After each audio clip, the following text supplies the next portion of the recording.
Je vous propose de continuer cet après-midi avec notre deuxième table ronde de la journée. Première table ronde sur ce qui va tourner autour du sujet de l'intelligence artificielle et plus précisément comment les fintechs peuvent-elles accélérer l'adoption de l'intelligence artificielle? Évidemment, comme vous le savez, l'IA est une des technologies les plus disruptives de notre temps et son intégration dans le secteur financier représente une révolution en cours. Et donc, nous avons aujourd'hui, pour discuter de ces questions, réuni un panel d'experts que je vous demande d'accueillir chaleureusement. Exactement, merci. Ala Najmeddine, directrice de la recherche et docteur en IA chez Active Asset Allocation.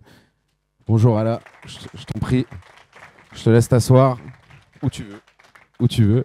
Daniel Collignon, ancien directeur général de Spirica et UAF Life Patrimoine. Bonjour Daniel. Julien Van Quaquebec, CEO d'All4Test. Bonjour Julien. Ah, je vous avais pas vu. Bonjour Julien, allez-y, asseyez-vous. Je me recule un petit peu pour que tout le monde ait de la place. Cette table ronde sera modérée par Nicolas Bentolila, product owner chez iPepper. Bonjour Nicolas, allez-y, je vous en prie. Je vais vous donner le second micro, voilà. Merci beaucoup et bonne table ronde, merci. Ah mais oui, pardon, c'est de ma faute. Nadia Gridougri, CEO de Keops, excusez-moi Nadia. Merci beaucoup, merci de l'accueillir et de l'applaudir, merci.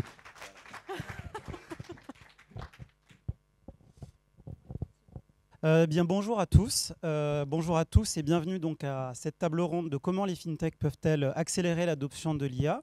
Donc je me présente, je suis Nicolas Bentolila de la société iPepper et une des activités de ma société, c'est finalement de proposer des solutions d'IA pour créer de la valeur au sein de différentes entreprises et de différents secteurs. Alors avant de commencer à donner la parole... 1, 2, 3, c'est bon. Avant de commencer donc à donner la parole effectivement et à poser des questions à nos intervenants, je voulais juste faire un petit rappel en fait pour ceux qui sont peut-être un peu moins familiers de l'univers des fintechs, parce que je vois que nous sommes filmés. Donc il faut rappeler que les fintechs en fait sont des startups qui ont su exploiter deux choses.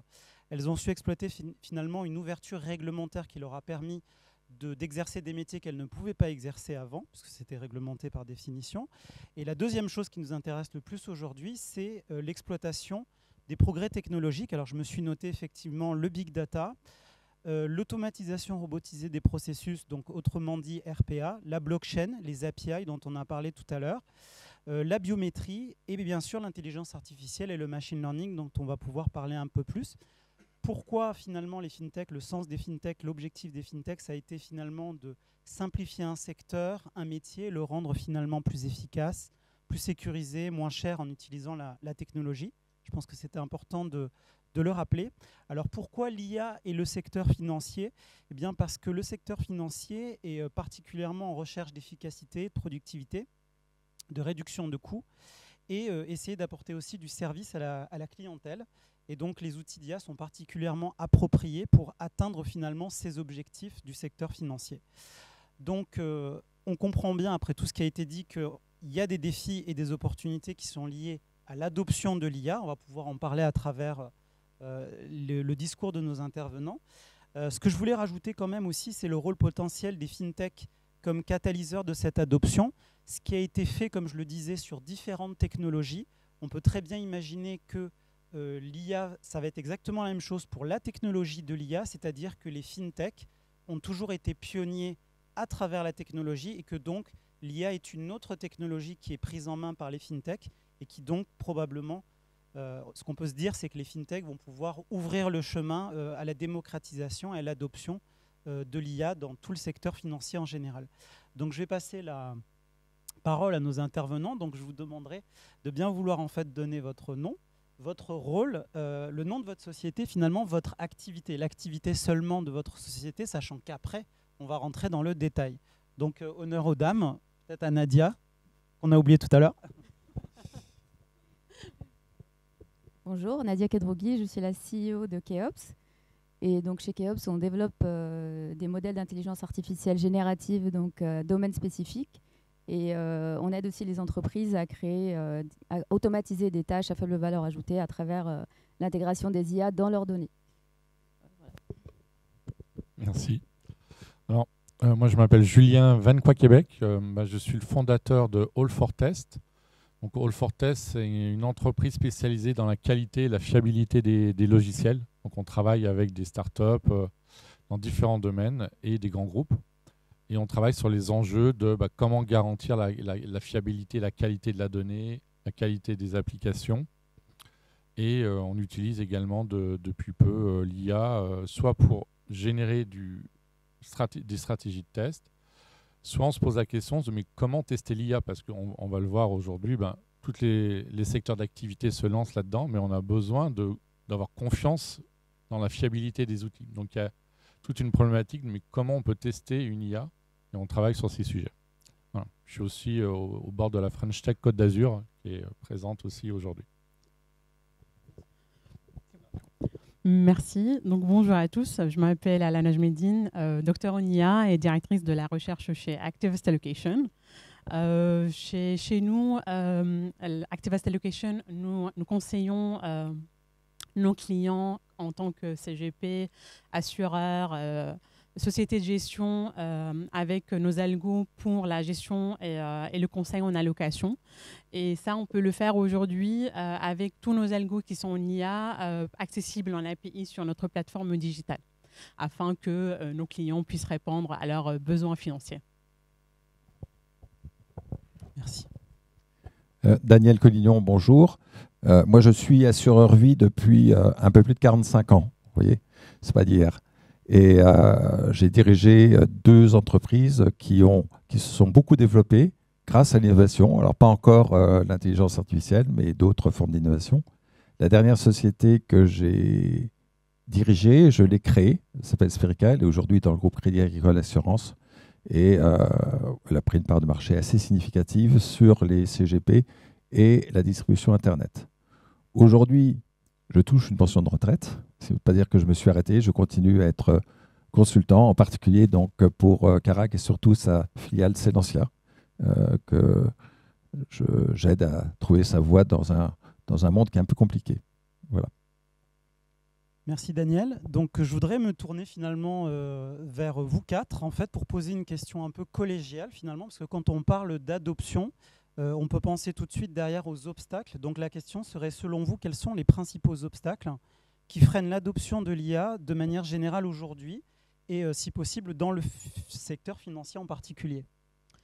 Je vais parler d'un enjeu qu'on rencontre aujourd'hui directement chez Activist Allocation et d'une façon générale, je pense, chez tout le monde. C'est les profils, la rareté des profils qui maîtrisent à la fois l'IA, le machine learning, les data, la modélisation. Quand on parle aussi de digitalisation, il y a aussi l'angle programmation, parce qu'il faudra s'adresser à une clientèle qui, derrière, attend avoir une réponse en temps réel et donc prouver des profils qui peuvent à la fois maîtriser tous ces domaines-là. C'est devenu vraiment trop difficile de nos jours. Je prends la main. Alors, je vais peut-être vous faire rire ou pleurer, je ne sais pas. En tout cas, il y a beaucoup d'obstacles. Le premier, c'est que les dirigeants de nos compagnies d'assurance, l'IA pour eux, ils ne comprennent pas grand-chose. Qu'est-ce qu'ils en ont retenu? Ils ont retenu les fakes, ils ont retenu le risque de perdre leurs données, puisqu'on leur dit que si ils utilisent l'IA, forcément leurs données vont être piratées. Alors, ils sont tous en train de réfléchir à mettre les générateurs d'IA dans leur propre système pour être tranquilles. Et puis là, je vais me faire quelques ennemis. Ils connaissent l'IA à travers leurs enfants, les ados qui utilisent ChatGPT pour faire leurs devoirs sans trop d'efforts. Et je veux dire que ça ne favorise pas forcément l'image de cet outil. Accessoirement, et Michel le rappelait tout à l'heure, il y a des très grands assureurs qui ont des outils informatiques de médiocre qualité. J'en connais au moins 2 parmi les 5 plus grands qui n'ont pas d'approche client, c'est-à-dire qu'ils n'ont qu'une approche contrat. Donc c'est quand même assez compliqué après de générer l'IA. Et puis surtout, ils ne savent pas par quel bout la prendre. La chaîne de valeur de l'assurance vie, mais de l'assurance IRD, est tellement grande que rentrer par un bout dans l'IA, surtout quand c'est tout neuf, c'est très difficile. Et c'est un des intérêts, mais on y reviendra, de travailler avec des startups parce qu'elles viennent avec leur petit domaine et l'intérêt de ce petit domaine. Et là, on trouve des solutions intéressantes à développer. Merci Daniel.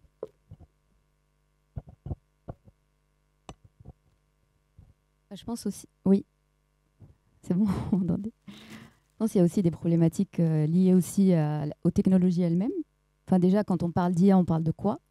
La finance, elle n'a pas attendu l'IA générative pour se mettre à l'IA, justement, parce qu'il y a des algorithmes qui sont utilisés depuis des décennies maintenant, que ce soit dans la détection de fraude, dans le risk management, enfin, dans la recommandation, dans plein de choses. Est-ce qu'on parle d'IA générative parce que c'est la hype du moment et parce que voilà, c'est aussi ce qui nous réunit aujourd'hui? En ce qui concerne l'IA générative, c'est intrinsèque déjà à la technologie. Il y a plusieurs choses. Il y a déjà tout ce qui est hallucination et puis fausses informations. C'est très compliqué pour les entreprises aujourd'hui de mettre en place des systèmes d'IA qui sont facilement monitorables par les utilisateurs et qu'on va pouvoir maîtriser end-to-end, on va dire. Il y a aussi des problématiques de talent et de ressources humaines aussi qui est complexe à intégrer. Vous avez la problématique des coûts, parce qu'aujourd'hui, si on veut être complètement safe et si on veut intégrer l'IA générative dans nos process, le mieux, c'est quand même d'avoir son propre modèle et qui soit en interne, parce que sinon, on s'expose à des risques de fuite d'informations, ce qui est difficilement acceptable aussi au niveau des entreprises. Et enfin, je dirais pour moi, la dernière limite qui est l'interconnexion avec des données fiables. Donc aujourd'hui, pour que des IA soient pertinentes dans leurs outputs, donc dans ce qu'elles génèrent, il faut qu'elles soient connectées avec des données déterministes, et surtout dans le domaine de la finance. Si ce n'est pas déterministe, c'est très compliqué. Il va falloir passer plus de temps à aller vérifier l'information pour pouvoir l'utiliser, donc ce n'est pas pertinent. Et donc aujourd'hui, cette interconnexion entre les IA et les informations d'entreprise, et donc les bases de données, est très complexe, parce que par définition, dans les entreprises, les bases de données en général sont hétérogènes. On a du structuré, du non structuré, on a beaucoup d'outils, beaucoup de services. Et donc, mettre de l'homogénéité dans tout ça et la faire interagir avec des IA pour avoir justement des outputs pertinents est très complexe. Donc, voilà. Donc, c'est un petit peu notre métier. C'est ce qu'on fait aussi chez Keops. Et on se rend compte tous les jours que c'est très difficile. C'est difficilement scalable. Et chaque métier, chaque client est différent. Chaque process est différent, donc on est obligé de vraiment se pencher sur la data, parce que c'est vraiment très data-centrique, et pour essayer de réaliser les meilleurs process possibles. Merci Nadia. Et du coup, on va pouvoir revenir par la suite avec vous sur plus précisément votre produit et votre expertise sur ces sujets. Peut-être Julien, sur les obstacles, est-ce que vous voyez autre chose à rajouter sur cette partie-là d'adoption? Oui, aujourd'hui, il y a la notion d'intelligence déjà qui peut induire le grand public en erreur. Au départ, ça vient d'un problème de traduction de l'anglais. Mais grosso modo, la plupart des IA ne sont pas forcément intelligentes, mais elles ont une capacité à traiter des gros volumes de données et leur donner du sens là où le cerveau humain est dépassé. Donc, quand on doit lire un livre, le résumé, on y arrive. Si on doit résumer 10 000 livres, les LIA ou les LLM, en tout cas, sont bien plus performants que nous. Donc, c'est des outils qui sont potentiellement très puissants s'ils sont bien utilisés. Donc, on est dans une phase un peu d'apprentissage aujourd'hui, parce que c'est comme une boîte noire, en fait.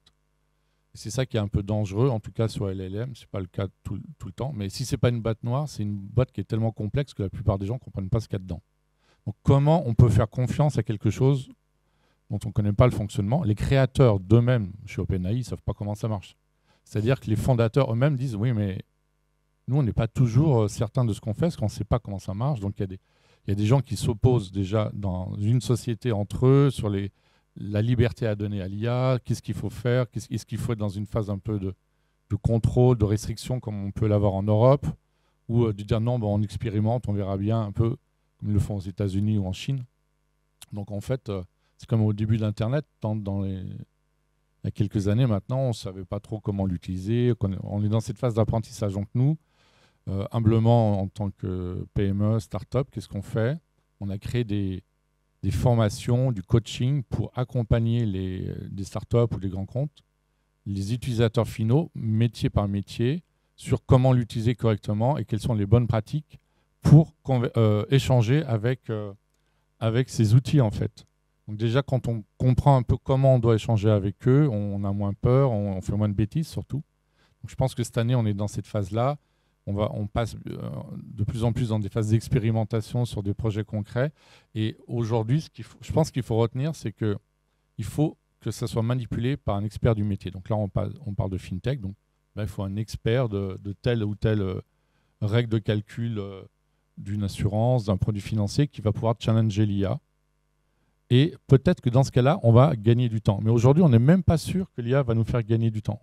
Dans certains cas d'usage, oui. Et dans d'autres cas, on passe tellement de temps à vouloir vérifier la pertinence des données, s'il n'y a pas d'hallucination. Voilà. Donc on est un peu dans ces phases de transition, mais on ne peut pas se dire oui, non, mais il ne faut pas y aller. En fait, la question ne se pose pas. On est tous obligés d'y aller, mais il faut y aller de la bonne manière, et se faire accompagner, se former, être curieux. On est dans cette phase-là aujourd'hui. Oui, puis le fait effectivement de parler des obstacles et de donner des solutions et des réponses à ça, c'est justement, ça aide à l'adoption par définition, et c'est pas seulement avoir peur, c'est trouver des réponses à ces obstacles. Donc du coup, j'ai envie de poser la question opposée. Là, on a parlé des obstacles et de ce qui pourrait faire peur ou ralentir. Quels sont d'après vous les secteurs dans lesquels il y a le plus grand potentiel de transformation? Donc je vous demande de rester assez général, parce qu'après, une fois de plus, en parlant de vos activités, on va pouvoir rentrer dans le détail de la valeur ajoutée. Donc d'après vous, quels sont les pans ou les services financiers qui ont le plus grand potentiel finalement? Côté financier et assurantiel idéalement, mais de manière plus générale si vous maîtrisez mieux la chose. Alors. Donc, pour les transformations, je vois déjà, en partant de notre propre expérience, l'automatisation de beaucoup de tâches qui permettrait d'éliminer l'erreur humaine, de faire gagner du temps afin qu'on puisse se concentrer sur d'autres tâches qui apportent plus de valeur, afin de pouvoir choisir la meilleure méthode et de ne pas passer du temps à faire des tâches qui ne nécessitent vraiment pas beaucoup d'intelligence, beaucoup de concentration.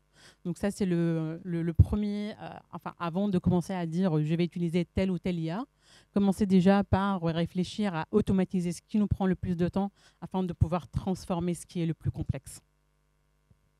Merci. Pour moi, il y a deux thématiques à saisir d'urgence en matière d'intelligence artificielle. La première, c'est l'efficacité opérationnelle. Alors, l'efficacité opérationnelle, c'est effectivement ce qui vient d'être évoqué. C'est lié à la qualité, puisque de fait, on a de la qualité quand on est efficace. Et c'est lié à un autre concept qui est attendu de plus en plus de nos clients. Je vais vous donner un exemple. C'est l'immédiateté. Aujourd'hui, j'imagine que certains d'entre vous ont souscrit un contrat d'assurance vie. On doit envoyer une bonne dizaine de documents avec des pièces d'identité à jour, un justificatif de domicile, enfin, tout un tas de choses qui objectivement ne servent pas à grand-chose, mais qui permettent de respecter la réglementation. Et lorsqu'on reçoit ce dossier, qu'est-ce qu'on fait dans l'ancien monde? Dans l'ancien monde, il y a un opérateur, un gestionnaire qui regarde les pièces. Il dit « Oh là là, mais la pièce d'identité, elle est périmée. » Donc j'envoie un courrier, ou un mail dans le meilleur des cas, à mon client pour lui demander de me renvoyer une pièce d'identité. Et à ce moment-là, il n'a pas forcément traité le jour même, il l'a traité quelques jours après. Il y a toujours des files d'attente dans les traitements. Le client, il ne lit pas forcément son mail le jour même. 3 jours après, il leur renvoie la pièce d'identité. Et le gestionnaire reprend le contrat. Il dit « Oh zut, le justificatif de domicile n'est pas bon non plus. » Et le dossier est complet 3 semaines après. Les clients, ils sont fous, à juste titre. Vous mettez une couche d'intelligence artificielle là-dessus, eh bien, au moment où vous recevez le mail, vous pouvez vérifier que vous avez toutes les pièces et qu'elles sont pertinentes et qu'elles sont à jour. Et ça change tout, puisque dans les minutes qui suivent la réception du mail, vous envoyez à votre client un « c'est bon » ou votre pièce d'identité, elle est périmée, il me faut une à jour. Donc ça, c'est un premier exemple qui me semble fondamental et on reviendra sur la méthode, la manière d'utiliser, parce que c'est en plus la plus accessible. Il y a un deuxième domaine qui est tout ce qui est conformité, sécurité, lutte antifraude, où là aussi, c'est une catastrophe. Vous entendez parler de tous les faux conseillers. Nous, on a les faux IBAN, enfin, on a des faux dans tous les sens. Et c'est des sujets sur lesquels, si on n'a pas l'assistance d'un outil intelligent, donc on revient à l'intelligence artificielle, on ne s'en sortira pas. D'autant, je ne sais pas si vous savez, que les banquiers considèrent que ce n'est pas leur rôle de vérifier que le nom qui est sur les IBAN correspond à la réalité du client. Et donc, ils nous disent, débrouillez-vous pour faire ce travail et pour ne pas être fraudé. Les fraudes à l'IBAN, c'est comme les fraudes aux faux conseillers, c'est une vague de fonds, et s'il n'y a pas des choses essentielles qui sont faites, ça sera extrêmement dur. Donc, voilà des domaines évidents où l'intelligence artificielle est un élément clé pour les assureurs, les banquiers et beaucoup d'autres. Qui ont un fort potentiel. Julien, du coup, sur votre partie, le potentiel pour vous? Oui, bah, alors, je sais, dans notre partie, sur plus, on va dire, le développement logiciel, on voit qu'aujourd'hui, toutes ces startups, ces sociétés, en fait, c'est des sociétés dont la valeur est indexée sur leur capacité à maîtriser le digital, le software, en fait. Donc, il y a un fondateur qui a une idée d'innovation, souvent plutôt sur un usage. Donc là, on est dans la startup. J'avais fait une intervention là-dessus, c'est comment passer du MVP au produit, en fait. Donc le MVP, c'est une espèce de démonstrateur, de prototype, souvent pour convaincre le marché ou les financiers d'investir. Et après, on va découvrir un autre métier, c'est celui d'éditeur de logiciel. Oups. Comment on fait un produit informatique qui va vivre plusieurs années, le maintenir, le faire évoluer. Industrialisation. Voilà. Donc oui, il y a des galères pour recruter des profils, mais le métier d'éditeur de logiciel, en fait, c'est un métier qui est différent. Que ce soit dans la fintech ou autre, il faut arriver à faire vivre des experts métiers et des gens qui sont capables de produire du logiciel en tant que produit. Et donc là, il y a des gros enjeux pour les sociétés pour arriver à comprendre ça. Donc générer du code de qualité, se poser des questions, mais comment on va assurer le fait qu'il n'y ait pas de bug dans ce logiciel? Parce que qu'est-ce qui fait l'expérience utilisateur quand on utilise ça? C'est la fiabilité. Est-ce que ça marche? Donc ça peut être des temps de réponse, comme tu le disais, il faut que on ait des retours, des feedbacks très rapides. C'est ce qu'on appelle l'UX ou l'expérience utilisateur. C'est très important, surtout dès que vous êtes sur les applications mobiles, en fait. Et la fiabilité des données, si un conseiller financier, de plus en plus, il fait confiance à ce qui a marqué sur son écran, oui, je vais proposer tel produit ou telle simulation, mais s'il n'est pas capable d'avoir un esprit critique pour valider que les données sont bonnes, là aussi, on peut proposer des choses incohérentes aux clients ou faire signer des choses qui sont même dangereuses pour l'entreprise parce qu'on n'a pas donné une bonne offre commerciale. Donc en fait, la fiabilité de tout ça, c'est devenu un enjeu ces dernières années parce que les applications sont de plus en plus complexes et il n'y avait pas forcément dans les entreprises d'ingénieurs spécialisés sur le test logiciel. On va dire, ouais, au chef de produit, tiens, teste-moi ce truc avant que ça sorte sur le marché. Aux développeurs, tiens, tu as testé un petit peu avant. Mais en fait, ce n'est pas vraiment leur job, ils ne savent pas faire, ça ne les intéresse pas. Donc voilà, ce type d'ingénieur s'est développé ces dernières années. Et maintenant, les IA vont être comme un super assistant de ces gens-là. Ou s'il n'y a pas de testeur dans l'entreprise, ça peut être vu comme un agent testeur, ça peut être vu comme un outil qui va permettre aux sociétés de les aider à s'améliorer pour tester et valider ces logiciels ou même pour les développer, parce qu'on peut maintenant générer du code. Hein. Et donc, du coup, on va voir des gens qui sont plus des experts sur un métier qui vont pouvoir s'appuyer aussi sur ces outils s'il n'y a pas d'experts en interne. Donc, c'est sur ces thématiques-là qu'on voit que ça se développe. Très bien, merci. Donc du coup, maintenant, ce qu'on va pouvoir faire, c'est rentrer peut-être un peu plus dans le détail de chacune de vos activités pour voir comment, dans votre activité, dans votre société, vous avez exploité l'IA pour que ça donne aussi envie aux spectateurs, finalement, aux grands acteurs, de se dire, bah oui, effectivement, eux, ils ont eu tous ces gains-là, ils ont réussi à obtenir tous ces gains, toute cette valeur ajoutée. Donc on commence par vous, Ala. Du coup, Active Asset Allocation, en fait, est reconnu pour son utilisation de l'IA dans le domaine de l'allocation d'actifs. Donc c'est un domaine qui est très complexe, du coup, et qui nécessite une analyse approfondie des données, une gestion rigoureuse des risques. Donc, est-ce que vous pouvez nous donner des exemples finalement concrets de la façon dont vous l'avez intégré, vous, l'IA, dans vos solutions en mettant en évidence les avantages finalement pour les clients et l'impact sur la construction du portefeuille et notamment la gestion des risques. Merci pour la question. Donc, Activest Allocation est pionnier dans l'intelligence artificielle. On l'utilise depuis vraiment la création de la boîte il y a bientôt 12 ans avec Adina. Et donc, on a démocratisé l'utilisation de l'IA dans différents services, à commencer par la sélection qualitative et quantitative des actifs, puis après la construction de portefeuilles, l'optimisation d'un portefeuille, la mise à disposition de ces conseils en temps réel, surtout le temps réel qui est vraiment très important en face d'un client qui a besoin d'un profil ou d'un produit plutôt, qui a son risque, qui a son parcours. On s'adapte à tout ça afin de proposer la meilleure allocation à tester sur 1 million de combinaisons possibles pour lui proposer la meilleure allocation qui aussi doit prendre en compte la situation actuelle du marché. Et donc, ça, on l'a déjà intégré à notre plateforme digitale. Et en parlant de la situation économique du marché, on ne teste pas juste en 2D, on teste dans un N dimension, histoire de s'assurer que l'allocation qu'on est en train de proposer, elle va à la fois répondre à des situations de stress dans le marché, des situations haussiers, baissiers, afin que l'utilisateur ou le client de cette allocation puisse prendre conscience de ce qu'il peut s'attendre à horizon, quelles que soient les situations. Quel que soit le scénario finalement. Tout à fait. Quand on avait discuté la dernière fois, je me permets de rajouter une question. Là, vous aviez fait la réflexion aussi que le fait que vous l'ayez implémenté à cet endroit-là, l'IA, permettait de dégager du temps de contact humain un peu plus qualitatif. Voilà. Vous pouvez en dire un petit mot? Donc, tout ce qu'on avait mis sur notre plateforme, c'était déjà des algos qu'on utilisait nous en interne, avant de les externaliser. Donc, avant de pouvoir proposer un algorithme ou un portefeuille avec une sélection bien précise, on passait plusieurs semaines à challenger les modèles, les résultats, les performances, alors que quand on avait intégré la partie IA à cette dimension, on était capable de gagner en temps, en efficacité, avec beaucoup plus de visibilité sur des millions de possibilités. Donc, ça n'a pas atténué du coup notre apport à nous, mais ça nous a augmenté dans le sens où on était beaucoup plus confiant, beaucoup plus efficace, afin de même répondre à plusieurs demandes en même temps. Okay, donc vraiment un vrai gain de productivité et d'efficacité. Du coup, j'aimerais vous amener toujours à là sur on va dire l'avenir pour vous, le prochain défi finalement dans la manière dont vous utilisez l'IA dans votre société.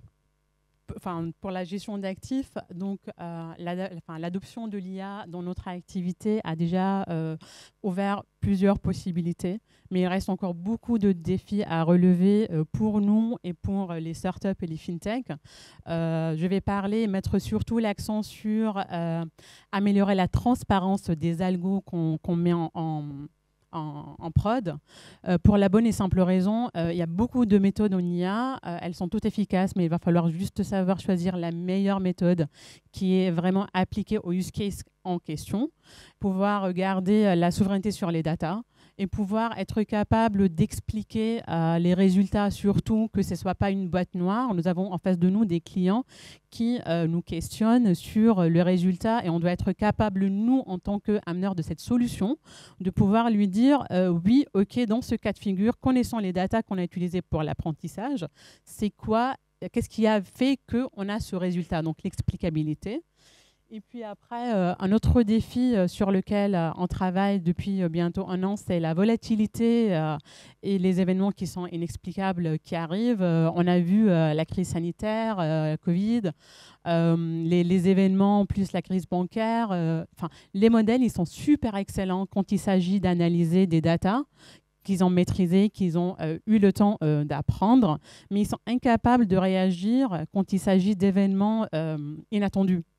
Et donc, on exploite cette filiale-là en développant nous-mêmes un indicateur qui va plutôt analyser le texte, la tonalité dans les textes, pour venir l'incorporer à nos modèles, pour pouvoir dérisquer à la bonne période. Donc, voilà. Très bien, merci beaucoup Ala. Du coup, je me tourne vers Daniel. Donc, Daniel, vous avez déjà donné des éléments de réponse sur, on va dire, les gains qui pouvaient être fait à travers les activités que vous connaissez bien. Est-ce que vous avez d'autres éléments à nous donner? Sinon, je vous poserai plus la question sur peut-être la manière de collaborer, si éventuellement vous avez... Oui, j'ai quelques éléments complémentaires. Donc c'est vrai que nous travaillons avec Adina depuis longtemps. Ça va répondre un peu à la deuxième question, et j'ai d'autres réponses à la deuxième question aussi. Et en fait, on a commencé à travailler avec ces algorithmes pour construire des gestions pilotées. On a même construit une sorte de produit dédié avec ces algorithmes. C'était le début, ça n'a pas eu le succès qu'on attendait. Mais en discutant, parce qu'on se voyait assez régulièrement pour parler de ce qu'on pouvait faire ensemble, on a débouché sur la gestion pilotée. Et avec cette discussion autour de la gestion pilotée a abouti à un projet, donc pour Adina, mais auquel on a participé largement, puisque dans la réalisation de ce projet, Spirica assurait une sorte de maîtrise d'ouvrage à côté des équipes de AA. Et à partir de ça, on a construit un outil alors qu'on aurait pu considérer comme notre outil suffisant pour nous. De notre côté, Spirica, c'était bien, mais ce qu'on a essayé de faire, c'est de pousser cet outil pour en faire un outil de place. C'est un outil qui devienne l'outil spécifique de gestion des relations entre les assets et des assureurs pour la gestion pilotée. Et c'est un outil qui marche très très bien. Et s'il y en a qui ne l'ont pas encore et qui sont concernés par ce type d'outil, je le recommande vivement. Mais c'est quelque chose qui peut aller encore plus loin parce que avec la loi Industrie verte, toujours dans le cadre de deux échanges, et là l'initiative vient d'Adina, elle a dit, moi, la loi Industrie verte impose un reporting à tous les courtiers, donc tous les CGP, qui demain auront un mandat d'arbitrage c'est-à-dire pour gérer le contrat d'assurance vie à la place de leurs clients. Alors, je peux vous dire qu'un CGP, un reporting, c'est un mot qu'il ne connaît pas. Et donc, Adina m'a dit, mais moi je sais faire ça. Et je vais construire quelque chose qu'on pourra proposer aux CGP qui ont ce type de fonction. Donc, de manière plus générale, et avant de revenir sur comment on peut travailler ensemble, je pense que cette relation est une relation exemplaire entre une fintech et un assureur pour développer ensemble quelque chose qui corresponde aux besoins de l'un et de l'autre. Et si on étend au travail, au conseil en matière de gestion de patrimoine, là, il y a beaucoup de choses. Il y a effectivement le conseil en tant que tel, le conseil hors conseil financier. Il y a aussi le conseil financier. Il y a des travaux énormes en termes de conformité. Si on les laisse sur la tête des CGP, ils n'y arriveront jamais. Ils n'iront jamais, ils seront toujours hors la loi parce que c'est tellement débile, c'est tellement complexe. Et je dis ça parce que les clients ils lisent même pas ce qu'on leur envoie tellement. Je ne sais pas qui d'entre vous a lu les conditions générales d'un contrat d'assurance vie récemment. Quelques rebelles dans l'assistance. C'est à mourir. Avant, on faisait des conditions générales en 3 pages. Maintenant, il y a 300, j'exagère, mais au moins 30 à 50 pages avec des formules actuarielles à l'intérieur que personne ne comprend, dont personne n'a rien à faire. Voilà, c'est l'évolution de la réglementation. J'espère qu'il y aura un changement assez fondamental parce que sinon, on va droit dans le mur. Mais ce type de travail qui est aujourd'hui obligatoire, et que si on ne le fait pas, on se retrouve dans une situation un peu compliquée par rapport à nos autorités de tutelle, c'est le champ rêvé d'un apport de l'intelligence artificielle. Voilà. Très bien, merci beaucoup Daniel. Du coup, je vais me tourner vers... Pardon. J'avais un deuxième point sur les relations. La partie collaboration, oui. On vous attend. Je vais être assez rapide et je vais dire quelque chose qui est un peu contradictoire avec ce qu'a dit Jacques-Yves tout à l'heure. Pour moi, si on veut avancer, il faut que les startups viennent avec des idées. Pas juste à l'écoute, parce qu'aujourd'hui, les institutionnels n'ont pas forcément d'idées, mais qui viennent avec des idées et des projets. Je vais vous donner un exemple. Efficacité opérationnelle. On a rencontré une société, je ne ferai pas la pub, ce n'est pas la peine, mais qui nous a semblé formidable. Il y avait 30 personnes, dont 29 polytechniciens, c'est dire. Mais, et puis il y avait un subdeco qui faisait la promotion, ça fonctionnait parfaitement. Et on leur a dit, je reviens à mon histoire là, des souscriptions. On a chez Selentia un point d'entrée unique pour répondre, pour orienter les courriers, les mails au bon endroit pour essayer d'être le plus efficace possible.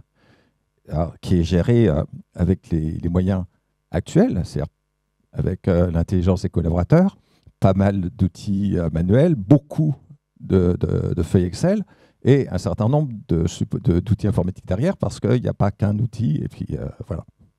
Et on a demandé à cette société ce qu'elle ferait si elle cherchait à améliorer l'efficacité opérationnelle. Ce qui est extrêmement intéressant, c'est que plutôt nous dire on va faire pour l'analyse des données, enfin, comme pour l'analyse des données, un projet qui va durer 3 ans avec 50 personnes sur le sujet, ils nous ont cité une liste de micro-projets dont le chiffrage va de 50 000 à 200 000 euros et qu'on peut mener les uns indépendamment des autres et voir le résultat. Et donc, il y a une capacité d'assimilation de cet outil par l'entreprise et aussi, parce que c'est essentiel, par les collaborateurs, qui est tout à fait extraordinaire. Je cite cet exemple parce que ça me semble être un excellent moyen d'aborder l'intelligence artificielle dans des entreprises qui sont encore au balbutiement. Oui, donc l'idée, ce serait finalement de bien choisir le candidat à l'expérimentation, à l'implémentation finalement de l'IA. Oui, il faut trouver le bon secteur.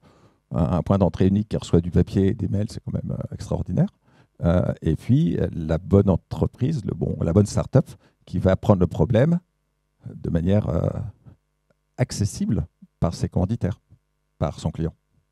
Tout à fait. Merci beaucoup, Daniel. Du coup, je vais revenir à vous, Julien, peut-être pour rentrer un peu plus dans le détail de ce secteur qui est la qualité logicielle finalement. Est-ce que vous pouvez donner plus d'informations finalement sur comment l'IA, alors vous en avez touché un mot tout à l'heure, mais est-ce que vous avez des choses complémentaires à partager sur l'usage de l'IA, enfin en tout cas de l'efficacité de l'IA à travers le test logiciel? Oui, bah, tout à fait. Donc, on peut le voir ça à différents niveaux. Dans les entreprises, on retrouve souvent 3 personas, les métiers, les PO, les développeurs, les QA, on appelle ça les 3 amigos. Et l'idée, un des enjeux, c'est de faire travailler ces 3 amigos ensemble. Et donc, à quoi ça peut servir? Il y a plein de cas d'usage différents. Donc, pour les développeurs, un développeur, lui, il aime bien faire du code et il ne va pas être très motivé pour générer ses tests unitaires, par exemple. Donc, c'est pas trop technique. Donc, l'IA va pouvoir générer les tests en partant de la spécification, de la user story et générer du test pour le développeur sur les niveaux de tests unitaires. Donc, c'est du code qui teste du code. Mais on va aussi pouvoir générer des scénarios plus fonctionnels où on se met à la place d'un utilisateur final et vis-à-vis de la feature, la spécification.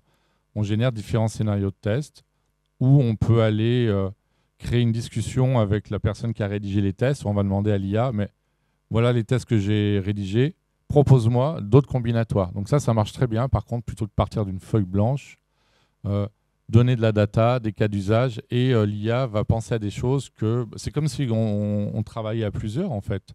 Donc c'est comme un cerveau un peu différent. Il va dire, tiens, tu n'as pas pensé à ça, tu pourrais rajouter ça. Dans le test logiciel, vous avez des problèmes de génération de jeux de données de test. Ah oui, mais alors j'ai 1 million de clients dans ma base de données. Il faut que j'ai des données qui soient représentatives de mes clients en termes de structure.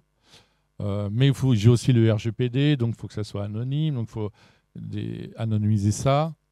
Et donc, qu'est-ce que je peux utiliser comme jeu de données? Là, l'IA est assez forte pour ça. Et elle va tester par elle-même différents jeux de données, voir si les tests s'améliorent. Si les tests s'améliorent, ça veut dire que les jeux de données qu'on a créés sont meilleurs. Pourquoi? On n'en sait rien. Mais sur des millions de combinatoires, il a trouvé par lui-même ça. Donc là, il va créer des corrélations et en apprenant par lui-même, en disant « Tiens, je fais ça, le résultat attendu s'améliore. » Ou « Je trouve plus de bugs, etc. » Et c'est ça qui est intéressant. C'est que par lui-même, en fait, c'est vraiment ce qu'on attend d'un système qui ne soit pas un simple algorithme, c'est-à-dire programmé, c'est qu'il va apprendre par lui-même. C'est quand même un des enjeux majeurs, et on le retrouve sur ces cas d'usage. Ça peut être aussi on parlait d'automatisation de process métier. Donc vous avez tous plus ou moins peut-être entendu de RPA, même si c'est un terme qu'on n'utilise encore pas tout à fait maintenant, c'est du Robotic Process Automation. Donc si on est dans vos cas d'usage, un assureur, il reçoit un mail, il en reçoit 500 par jour. Au bout d'un moment, il sature. Donc là, les IA vont ouvrir les mails, voir de quoi ça parle, l'envoyer au bon département, etc. Mais Mais je transmets un PDF avec des conditions générales et je demande j'ai pas compris telle condition générale dans votre contrat. Et il y a 300 pages dans le PDF. Là, le RPA ne sait plus répondre à ça. Et c'est là qu'on peut rajouter des couches d'IA pour éviter que le process d'automation soit cassé et qu'il y a une certaine intelligence en disant ce PDF, il va traiter de cette clause à tel endroit et la réponse, c'est ça. Ou je te le reformule, je te l'explique d'une manière que tu peux comprendre toi en tant que client. C'est génial. Parce que souvent, comme tu le disais, c'est incompréhensible. C'est même peut-être fait pour. Mais donc là, je pense que tout ce qui est transformation du texte, reformulation, en tout cas, les LLM sont très forts pour ça. Donc là, c'est vraiment des cas d'usage assez concrets. Après, il y a des cas d'usage un peu différents. Nous-mêmes, on l'a utilisé parce qu'on a une plateforme là, sur une autre structure que j'ai créée qui est Upskill for IT. Donc, c'est une plateforme d'e-learning où on diffuse des bonnes pratiques à l'échelle pour les grands groupes. Et le problème des êtres humains, c'est de répéter tout le temps la même chose sur des fondamentaux. Donc, je ne sais pas comment travailler en agilité dans une banque ou une assurance. Il y a eu beaucoup de formations là-dessus. Les fondamentaux, on peut s'appuyer sur du e-learning, sur de l'IA pour générer les bases.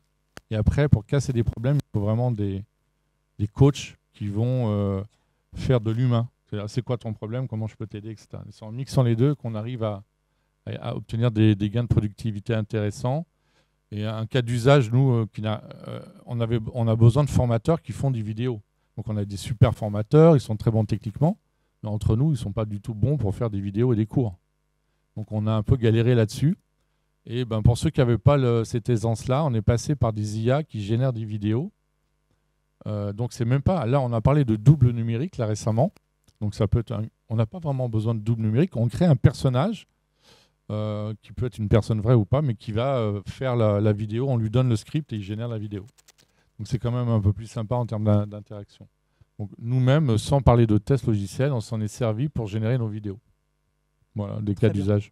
Merci Julien. Du coup, on va finir par Nadia. Du coup, Nadia, prenez votre temps quand même pour développer votre partie KEOPS, donc sur le développement de LLM qui est votre spécialité.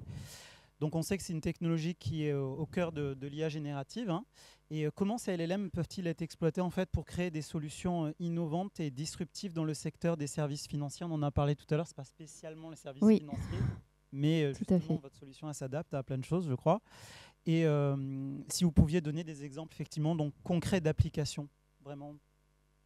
Je dirais, pour nous les LLM, c'est vraiment, on les utilise énormément pour la forme, c'est-à-dire c'est pour venir interroger les bases de données en langage naturel, s'appuyer sur des données vérifiées et pouvoir justement donner accès à l'utilisateur à des données vérifiées à travers un langage naturel. Donc pour moi, c'est vraiment ça le grand intérêt. On intègre énormément des algorithmes déterministes justement pour venir fiabiliser la donnée de l'output du LLM. Et donc typiquement avec ce que fait Hala et ce qu'ils font chez Active Asset Allocation, c'est des technologies qui sont très complémentaires. C'est-à-dire que le LLM va venir apporter toute cette génération de données, l'interprétation de données, l'analyse des sentiments, l'analyse de la data, créer par exemple des générations de rapports automatisés. On peut aussi, il y a un grand intérêt, tout à l'heure on parlait des domaines qui vont être complètement transformés. C'est la personnalisation en fait de l'expérience utilisateur. C'est-à-dire qu'aujourd'hui, pour personnaliser une expérience utilisateur, on a quand même besoin encore de l'humain. Et donc là, l'intérêt de connecter des LLM à des bases de données, c'est qu'ils connaissent l'utilisateur, ils connaissent les profils, ils ont toutes les données nécessaires pour pouvoir personnaliser une expérience. Et ça, c'est 24 heures sur 24. On arrive sur n'importe quelle plateforme web, on a une expérience qui est complètement personnalisée, quelqu'un qui nous répond sur notre sujet, sur nos données. Et ça, c'est quand même quelque chose qui va, je pense, révolutionner tous ces métiers-là. Et ensuite, on va venir aussi, nous, intervenir sur toutes les tâches à faible valeur ajoutée. Donc là où il y a de la création de contenu, là où il y a de l'interprétation, là où il y a de l'analyse de données, etc. Donc typiquement dans la finance, analyser des données, analyser le marché, avoir des alertes, faire des recommandations, etc. Donc c'est illimité.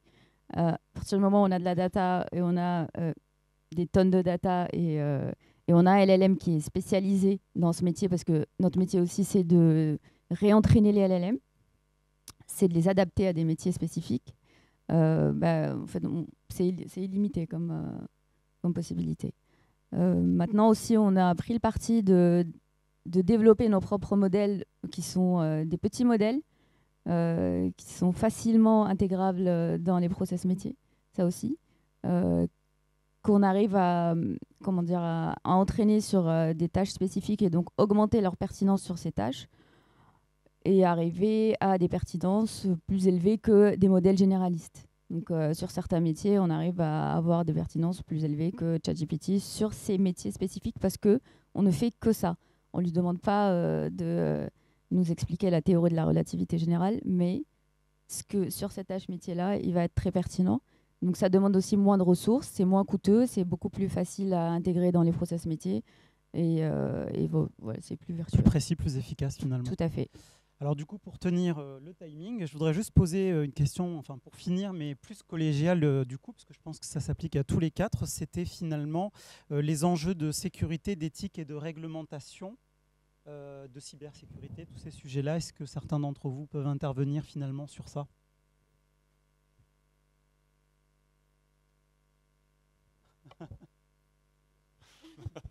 Je me lance. Sécurité, on en a parlé un petit peu. Enfin, je crois que tu en as parlé tout à l'heure. Dans les grands groupes, on s'aperçoit que ces outils sont tout simplement interdits à l'usage. Donc, c'est un peu embêtant. Donc, c'est la première remarque. Donc, soit les gens l'utilisent à titre personnel et ça peut créer des failles de sécurité, du coup. Soit il faut mettre en place des instances privées avec Copilot ou autre. Donc, c'est proposé par les grands acteurs. Donc, on va... Le LLM va être entraîné sur de la big data, mais il va ensuite utiliser sur les requêtes des datas qui sont internes à l'entreprise et les requêtes ne sortent pas du système d'information de l'entreprise. Donc ça, c'est un des enjeux de sécurité aujourd'hui qu'on peut retrouver, en tout cas sur la partie LLM, parce qu'il peut y avoir d'autres cas d'usage de l'IA, bien sûr. Sécurité, c'était quoi l'autre ? Oui, là, je ne sais plus si on n'a plus beaucoup de temps, mais il y avait l'éthique et la réglementation, mais parce que c'était une des craintes, donc c'était important de l'évoquer. Ouais. Ouais, voilà. Je pense qu'il y a vraiment sur la réglementation, on essaie de beaucoup réglementer en Europe et la problématique, est-ce que ça ne va pas nous induire du retard par rapport aux États-Unis ou à la Chine ? Donc c'est un peu notre approche de tout vouloir réglementer, et comme le RGPD ou autres, ou les fameuses compliance dont tu parlais, qui sont très lourdes aujourd'hui. Donc ça, c'est un équilibre à trouver. Il y a un enjeu dont on n'a pas parlé, où très rapidement, en fait, c'est est-ce que c'est rentable de faire une requête et c'est rentable, on gagne du temps, de l'argent, et combien ça coûte en énergie. En fait, donc il y a des gros problèmes liés à la consommation d'énergie qui sont en train d'apparaître aujourd'hui. Je crois que c'est 20 ou 30 fois plus consommateur d'énergie qu'une requête Google, par exemple, quand on fait une requête OpenAI. Donc c'est énorme et on ne s'en rend pas compte. Donc peut-être que ce qui va se développer, c'est qu'on va pouvoir avoir des infos sur la consommation que ça engendre, se dire mais est-ce que ça vaut le coup de travailler. Il y a aussi des approches sur le small data, justement, pour travailler sur des tout petits modèles en local. C'est ce que disait Nadia. Exactement.